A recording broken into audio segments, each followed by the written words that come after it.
Welcome to everyone. जैसे कि देख पा रहे हैं हमारे पास क्वेश्चन है y equal to 1 plus p और x है प्लस पी स्क्वायर है। मीन्स क्या हो गया, this is soluble for y हो गया ना, क्योंकि y equal to function of x p का फंक्शन है, एक्स पी एक साथ है ना, तो फंक्शन तो इस फॉर्मेशन में रहती है तो ये सॉल्युबल फॉर y हो जाता है। सॉल्युबल फॉर y का क्वेश्चन हम करवा रहे हैं, ठीक है।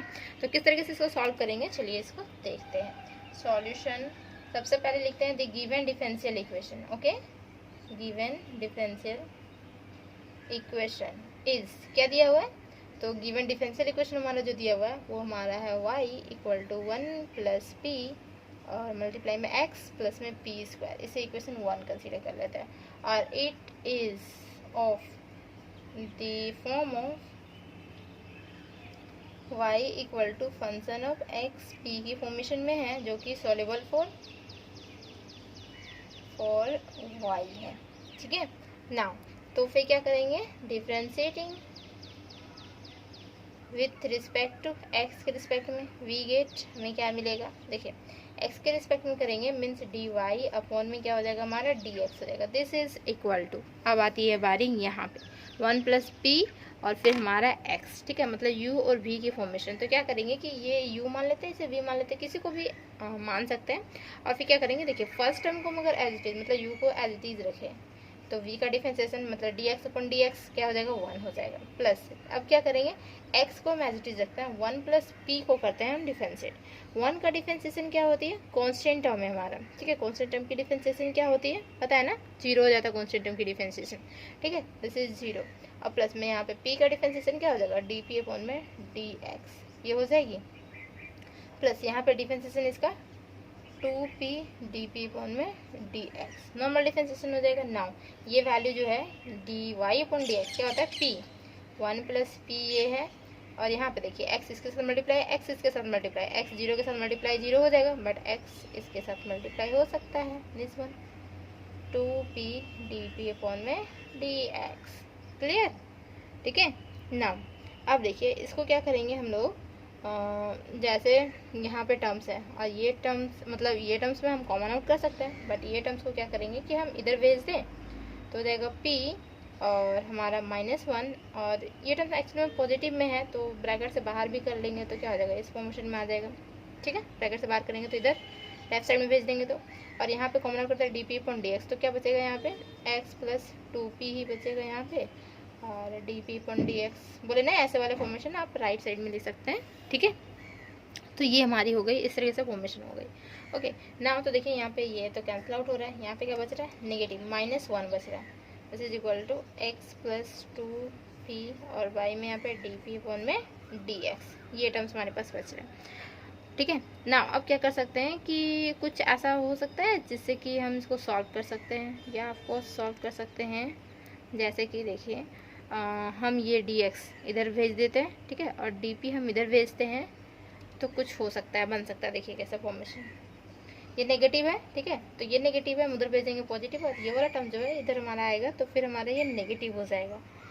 तो पहले तो हम इसको क्रॉस मल्टीप्लाई कर देते हैं, dx इधर कर दे और y में यहाँ पे dp, मतलब लीनियर इक्वेशन की फॉर्मेशन में dx अपॉन dp, जैसे कि इससे पहले हम एक लीनियर इक्वेशन की फॉर्मेशन में गया था, कन्वर्ट हुआ था, तो उसको किस तरह से सॉल्व किया था हम दिखाए थे, ठीक है। तो dx अपॉन dp, क्योंकि हमारा x और p वाला टर्म्स एक साथ है, इसके साथ भी मल्टीप्लाई हो रहा है, इसके साथ भी मल्टीप्लाई हो रहा है, तो सेपरेट करने की मतलब पॉसिबिलिटीज़ है ही नहीं, सेपरेट कर ही नहीं सकते, तो इसीलिए लीनियर की फॉर्मेशन में हमारा हो जाएगा चेंज, ठीक है।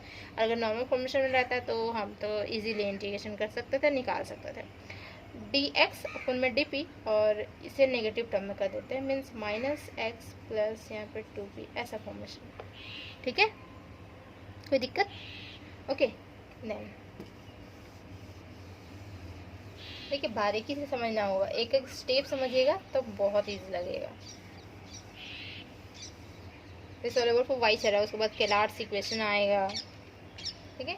देन देखिए dx अपॉन में ये हमारा dp हो गया और यहाँ पे -x -2p बोल सकते हैं, ऐसा फॉर्मेशन आएगा, मतलब ब्रैकेट से बाहर करेंगे दिस वन, तो dx अपॉन में यहाँ पे dp और ये टर्म्स इधर ले आते हैं दिस वन और यहाँ पे -2p, मतलब क्या देखिए dx अपॉन dp और यहाँ फॉर्मेशन होना चाहिए, मतलब कांस्टेंट टर्म किसी के साथ और हमारा x होना चाहिए, है ना, और यहाँ पे ये कांस्टेंट टर्म है, मतलब क्या हुआ कि ये जो है फॉर्मेशन ये हमारा लीनियर की फॉर्मेशन में आ गई, which is in linear formation, समझ में आ रही है। ठीक है। तो हम यहाँ लिख सकते हैं विच इज लीनियर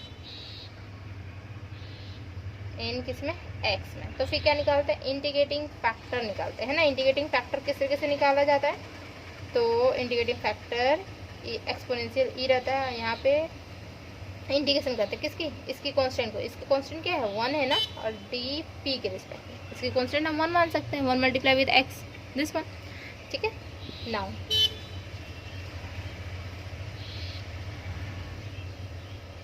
देन उसके बाद क्या कर सकते, देखिए ये ई और यहाँ पे क्या होगा कि डी पी के रिस्पेक्ट में कर रहे हैं, मतलब क्या हो जाएगा, e to the power p हो जाएगा, ठीक है। तो इंटीग्रेटिंग फैक्टर हमारा क्या आ गया, e to the power p। Now the solution of the differential equation, इसे इक्वेशन 2 कंसिडर कर लीजिए, ठीक है। डिफरेंशियल इक्वेशन जो कि हमारी क्या है, 2 इज गिवन बाय किस तरीके से होगा, देखिए x मल्टीप्लाई विथ क्या होगा, इंटीग्रेटिंग फैक्टर, ये फॉर्मेशन याद रखना होगा हमेशा। और यहाँ पे इंटीग्रेशन करेंगे क्या, integrating factor multiply with q, और q जो है ये वाला टर्म्स q होता है, और किसके साथ, dp के साथ। तो देखिए यहाँ पे x है, integrating factor e to the power p, this is e to the power p multiply में क्या है, -2p, और किसके रिस्पेक्ट में कर रहे हैं, dp के रिस्पेक्ट में कर रहे हैं, ठीक है। नाउ तो देखिए यहाँ पे x e to the power p रहेगा ही, और यहाँ पे देखिए -2 जो है वो हमारा कांस्टेंट टर्म है, दिख रहा है ना, -2 कांस्टेंट टर्म है, हम बाहर कर सकते हैं। -2 कांस्टेंट हम बाहर कर दिए, तो e to the power p, और यहाँ पे क्या बच गया, p बच गया, मतलब 2 फॉर्मेशन बचा है, u और v बोल सकते हैं, दिस इज dp, ठीक है।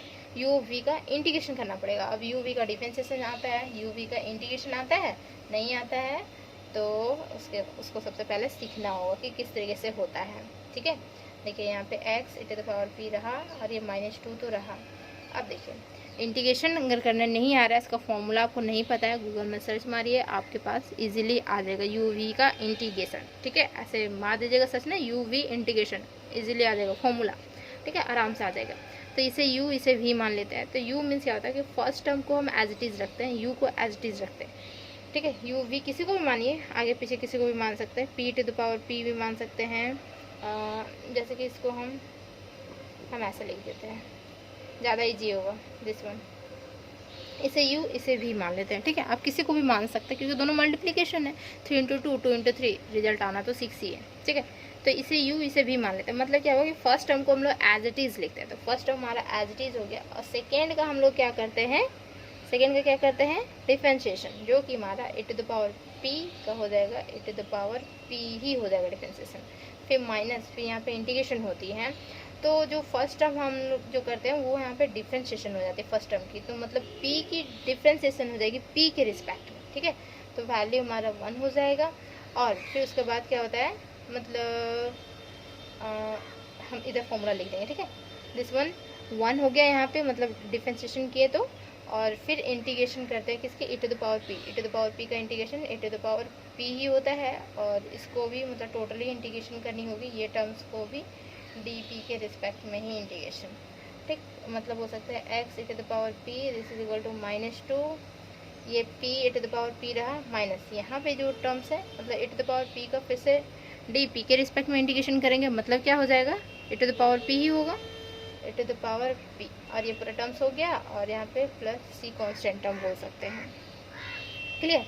अब -2 इसके साथ मल्टीप्लाई, -2 इसके साथ मल्टीप्लाई, मतलब सबसे पहले तो इसका फॉर्मूला लिख देती हूँ मैं, आप लोग कॉपी में पहले तो नोट कीजिए कि किस तरीके से होती है। जैसे इंटीग्रेशन हमारा आया u v, ठीक है, और अगर x के रिस्पेक्ट में, यहाँ पे तो हमारा p के रिस्पेक्ट में हो रहा था, तो u इसे माने v से माने, दिस इज इक्वल टू क्या होगा, u को एज इट इज़ रखते हैं, ठीक है, और फिर integration v dx minus integration u का डिफरेंशिएशन करते हैं, du किसके रिस्पेक्ट में, x के रिस्पेक्ट में, ठीक है। और यहाँ पे हमारा इंटीग्रेशन एक होता है किसका, v का, ठीक है, v, और यहाँ पे d x के रिस्पेक्ट में होगा, और ये टोटली इंटीग्रेशन हो जाएगी किसके रिस्पेक्ट में, dx के रिस्पेक्ट में। ये फॉर्मूला होती है जो कि यहाँ पे यूज़ हुआ है, p को एज इट इज़ रखें, और e to the power p को हम इंटीग्रेशन किए तो e to the power p ही हो जाएगा, माइनस, ठीक है, ये फॉर्मूला के थ्रू माइनस आया इंटीग्रेशन। अब देखिए डी यू, यू को हम क्या करेंगे डिफरेंशिएशन, जो कि हमारा पी का डिफरेंशिएशन किए तो हमारा वैल्यू 1 हो गया। डी पी अपॉन में डी पी, पी के रिस्पेक्ट में हो रही ना, तो यू वैल्यू 1, ठीक है। और ई टू द पावर पी क्या किए इंटीग्रेशन, जैसे भी का इंटीग्रेशन करके आए ना, तो ई टू द पावर पी का इंटीग्रेशन क्या होता है, ई टू द पावर पी ही होता है। देन टोटल जो आया उसको फिर से इंटीग्रेशन करेंगे तो ई टू द पावर हमारा पी ही आएगा, और लास्ट में फिर कॉन्स्टेंट टर्म रख दिए। ठीक, क्लियर हुआ। फॉर्मूला देखिए और एज इट इज़ पुट कीजिए। ओके, फॉर्मूला कंपलसरी है तो ये पता होना चाहिए फॉर्मूला। ओके, ये फॉर्मूला आप लोग लिख लीजिए कॉपी में और भूलना नहीं है, सेमेस्टर 6 तक ये फॉर्मूला काम देगा आप लोग को। देन -2 और p e to the power p, और यहाँ माइनस माइनस प्लस हो जाएगा 2 e to the power p, ठीक है, प्लस यहाँ पे हमारा c हो जाएगा। समझ में आया? ठीक, क्लियर। ओके, नाउ आप क्या कर सकते हैं कि इसको देखिए e to the power p जो है ना, तो e to the power p हम सबके डिनोमिनेटर में भेज दें तो देखिए कुछ कैंसिल आउट हो जाएगा।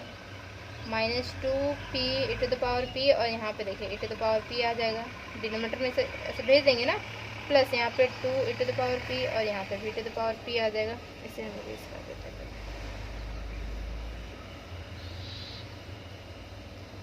आ जाएगा ना, और प्लस यहाँ पे c है तो यहाँ पे भी e to the power p आ जाएगा, मतलब सबके डिनोमिनेटर में e to the power p हमारा आ गया।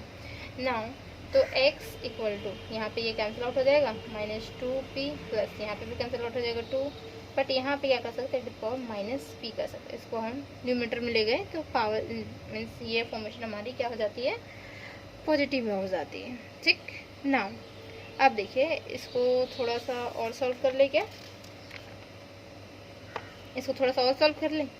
ओके, देन तो मीन्स बोल सकते हैं क्या, x की वैल्यू ये हमारी आ गई है, तो p एक सेकेंड, तो देखिए एक्चुअली में आंसर मैच करने के लिए क्या कर सकते हैं, इसको देखिए फ्रॉम कहाँ से, फ्रॉम इक्वेशन 1 से।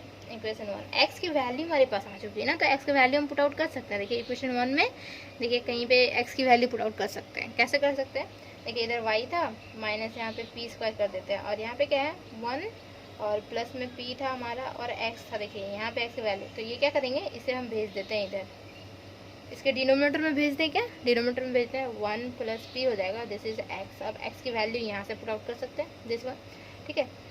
इक्वेशन 2 तक हुआ था क्या, कहीं इक्वेशन 2 तक हो गया था शायद ना, तो फिर इक्वेशन 2 नहीं डाले थे, इक्वेशन 2 नहीं डाले थे तो आप लोग यहाँ पे इक्वेशन 2 डाल दीजिए,